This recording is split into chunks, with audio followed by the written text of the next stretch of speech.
Sesaat lagi Anda akan menyaksikan Inspirasi Pagi yang dipersembahkan oleh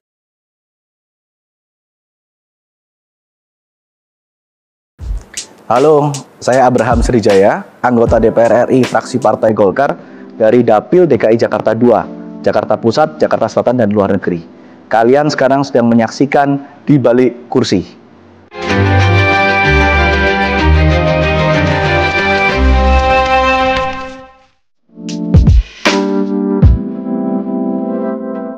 Jadi dulu waktu saya kuliah S1 di Universitas Airlangga, selesai kuliah saya ngambil S2 di Universitas Indonesia di Salemba, hukum, lalu jadi pengacara. Saya tidak ada keinginan untuk masuk ke dunia politik awalnya. Tapi karena waktu tahun 2016 lagi rame-ramenya kampanye Pilkada DKI, kebetulan diajak teman untuk ketemu dengan Pak Ahok pada waktu itu.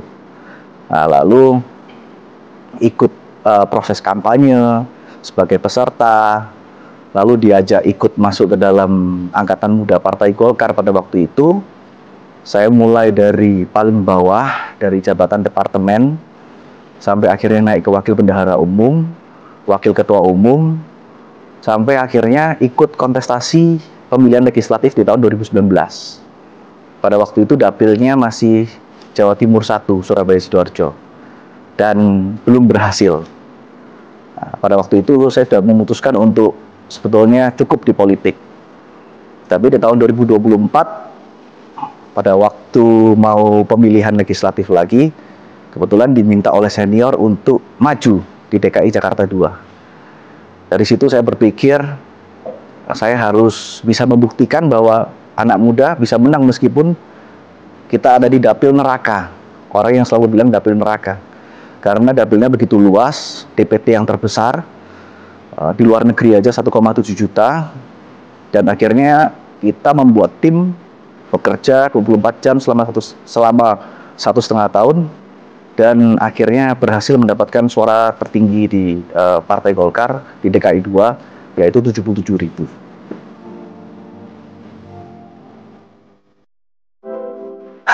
Pada waktu saya masuk ke politik, orang yang menentang pertama kali adalah orang tua. Jadi orang tua saya menentang, bahkan ibu saya sampai nangis-nangis pada waktu itu. Saya nggak boleh masuk ke politik. Nah, pada waktu pemilihan legislatif 2019, saya secara diam-diam masukkan nama saya sebagai daftar calon tetap DCT. Nah, kalau kita sudah masuk ke DCT, kita sudah nggak bisa mundur. Jadi saya tunjukkan ke orang tua saya bahwa ini passion saya betul-betul ingin masuk ke legislatif, dan saya bekerja turun ke masyarakat di tahun 2019, dan orang tua saya, keluarga saya ngelihat keseriusan saya pada waktu turun, akhirnya mendekati pemilihan, keluarga jadi ikutan panas juga, jadi ikutan panas, jadi ikutan support, dan akhirnya mendukung. Meskipun di tahun 2024 saya sudah diwanti-wanti, kamu harus ingat ini pelajaran 2019, kamu mau ulangi lagi. Tapi saya yakin dengan orang tua, kali ini saya harus maju sebagai legislatif dan maju sebagai pemenang. Dan akhirnya saya bisa buktikan saya terpilih di DKI 2. Challenge yang paling menantang mungkin karena kita masih junior, terkadang kita masih dianggap remeh ya, atau dianggap, lu masih muda lah, lu masih banyak perlu belajar. Tapi itu tidak mengurungkan niat kami, karena kami tahu dari pengalaman, kami baca buku, kami bertemu dengan banyak orang, senior bukan hanya di partai yang sama, tapi lintas partai. Kami beranikan diri untuk berbicara di badan maupun di komisi, untuk apa yang menjadi aspirasi masyarakat maupun apa yang terbaik untuk Indonesia.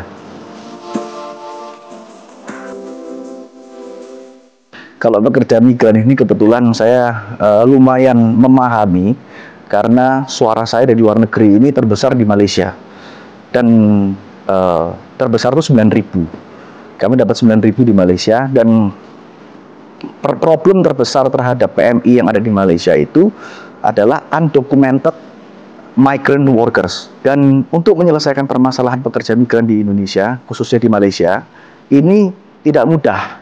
tidak bisa mengandalkan hanya pemerintah, tapi juga dari kesadaran dari pekerja migran itu sendiri.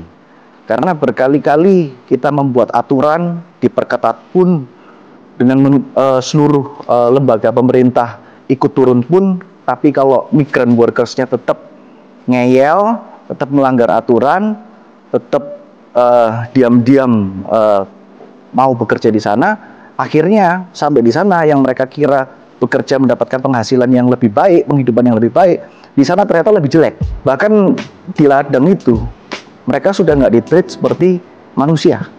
Kadang-kadang itu kita ngelihat mereka tuh kasihan. Ongkos pemulangan kematian pekerja migran dari Malaysia ke Indonesia itu nggak kurang dari 70 juta. Jadi karena kalau misalnya mereka nggak punya biaya, biasanya mereka kena musibah di sana, meninggal, itu langsung dikubur di ladang. Dan ini hanya salah satu problem yang dihadapi oleh pekerja migran Indonesia yang ada di Malaysia. Nah, ada kasus juga di mana pekerja migran kita ditangkap di sana, dibantu oleh pemerintah Indonesia, dipulangkan, nggak sampai 1 bulan, nyelundup lagi, masuk lagi ke sana. Karena mereka merasa mendapatkan lapangan pekerjaan di Indonesia susah. Nah, ini yang harus kita rubah. Makanya kemarin kami di Balik juga sempat ikut dalam panja RUU Perlindungan Pekerja Migran. Harapannya ini akan memperketat dan membantu lebih mudah masyarakat Indonesia yang mau bekerja di luar negeri.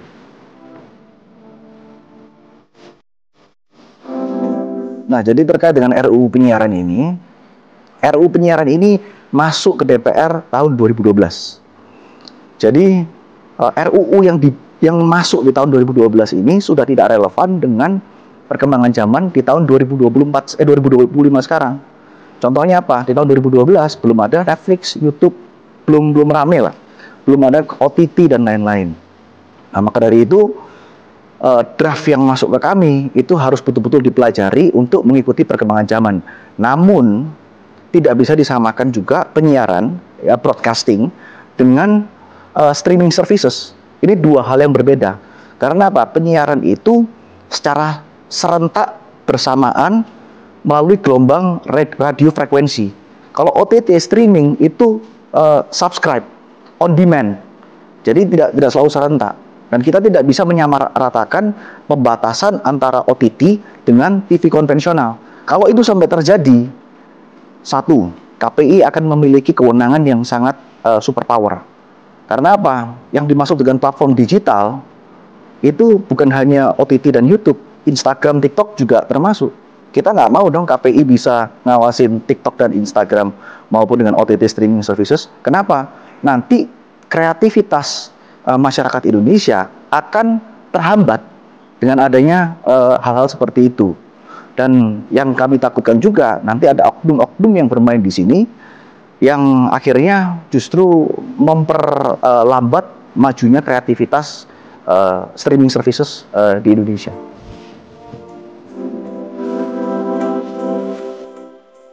Tiga kata saja. Ya.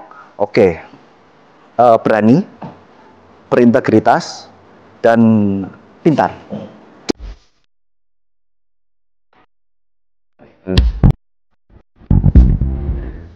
Oh, ini istri saya. Oh, ini istri saya ini adalah salah satu orang yang menentang saya masuk ke politik. Jadi dia kebetulan umurnya 7 tahun di bawah saya. Jadi saya umur 32 tahun, dia umur 25 tahun. Dia tidak pernah terlibat dengan politik, keluarganya bukan juga dari keluarga politik. Jadi pada waktu kampanye, dia ikut saya keliling ke desa-desa, ke ladang-ladang. Dia melihat kondisinya seperti apa. Dan akhirnya dia juga terbiasa melihat kondisi itu. Dan sekarang ikut mendukung saya di politik. Kalau istri mau ikut terjun ke dunia politik, kira-kira gimana? Nggak boleh. Kenapa tuh? Nggak boleh. Suaminya udah cukup. Oh, dukung aja ya? Dukung aja, cukup. Oke Mas, boleh diambil. Boleh ceritain. Kenapa? Ada apa itu? Oh, ini mengenai The Massive. Jadi ceritanya begini. Kalau The Massive ini kebetulan karena dapil saya luar negeri. Dan kebetulan saya kenal baik dengan Rian The Massive. Kebetulan kemarin mereka pas ada tur keliling dunia. konsernya di Masif. Pas lagi masa kampanye. Jadi saya bilang ke Rian, kalian kan butuh sponsor dan saya butuh exposure. Jadi saya bilang, saya akan sponsorin kalian punya acara, sekaligus saya kampanye. Jadi kita kampanye kemarin itu ke 15 negara 10 kota. Kebetulan saya barusan nikah, jadi sekaligus honeymoon. Sekaligus kampanye, sekaligus jadi sponsor, sekaligus honeymoon. Gak ada sih, baru kenal waktu itu. Karena rencananya aku, ini betul-betul nggak sengaja, karena awalnya aku mau bikin kampanye yang gede, kampanye akbar, aku mau mengundang The Massive. Dia melontarkan ide ini, langsung aku tangkep gitu. Tapi ya sekali lagi, kembali lagi, kita tetap meskipun pakai The Massive, tetap kampanye terus berjalan.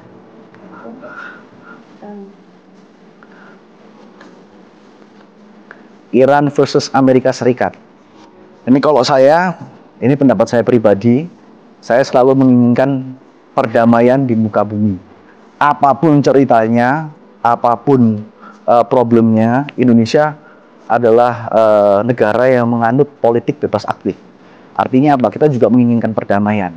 Karena bagaimanapun dengan adanya perang, yang dirugikan adalah masyarakat sipil. Yaitu yang kita harus kampanyekan. Kami kemarin juga dari BKSAP ke Roma, bertemu dengan Parlemen Dunia, IPU. Kami juga menyuarakan perdamaian di dunia. Apapun ceritanya, peperangan itu tidak dibenarkan dan kita harus selalu menjunjung tinggi perdamaian. Oke. DPR muda. Jadi tahun 2019 hashtag kita muda berani berubah. Di tahun 2024 hashtag kita sudah waktunya. Sudah waktunya bukan sudah waktunya Abraham jadi, bukan. Sudah waktunya anak muda untuk maju. Sudah waktunya anak muda untuk masuk ke DPR. Jadi saya adalah bukti nyata toleransi di Indonesia. Karena di mana orang mengatakan Jakarta ini adalah dapil yang sangat intoleran, buktinya Abraham yang triple minoritas, ya kan? Saya keturunan Cina, saya Katolik, dan saya masih muda, bisa jadi di dapil DKI. Berarti saya adalah bukti toleransi, dan sudah waktunya anak muda menunjukkan bahwa kita juga bisa. Oke.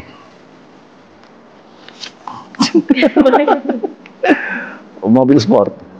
Ada apa dengan mobil sport? Jadi memang kebetulan keluarga saya ini, ayah saya juga suka otomotif. Jadi ayah saya itu dulu salah satu dealer Mazda di Jawa Timur dan juga suka otomotif. Saya hidup dari kecil, berkembang menjadi dewasa, juga melihat kondisi keluarga saya yang mencintai otomotif. Saya pun sekarang juga kerjaan saya salah satunya adalah terkait dengan pengembangan kendaraan listrik di Indonesia. Nah, salah satunya adalah ya bukan hanya mobil sport, tapi mobil-mobil yang unik, yang aneh-aneh. Mobil klasik, mobil yang jarang-jarang, itu memang kita suka dari dulu. Bahkan dulu waktu saya SMA, saya itu suka ikut kontes mobil.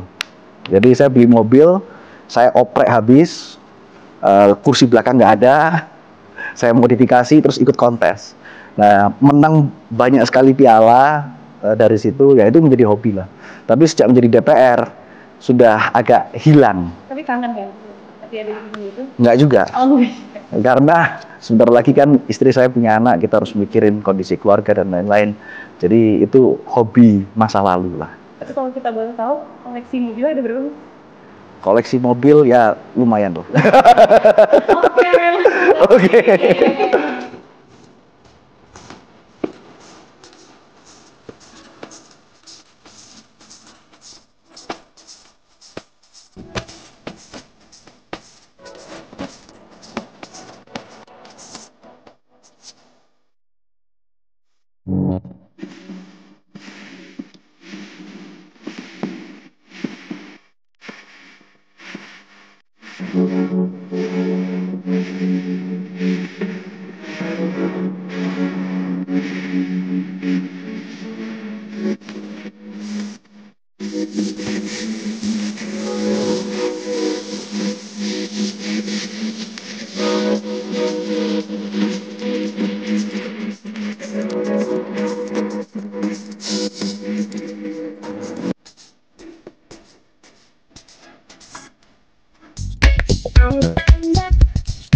Anda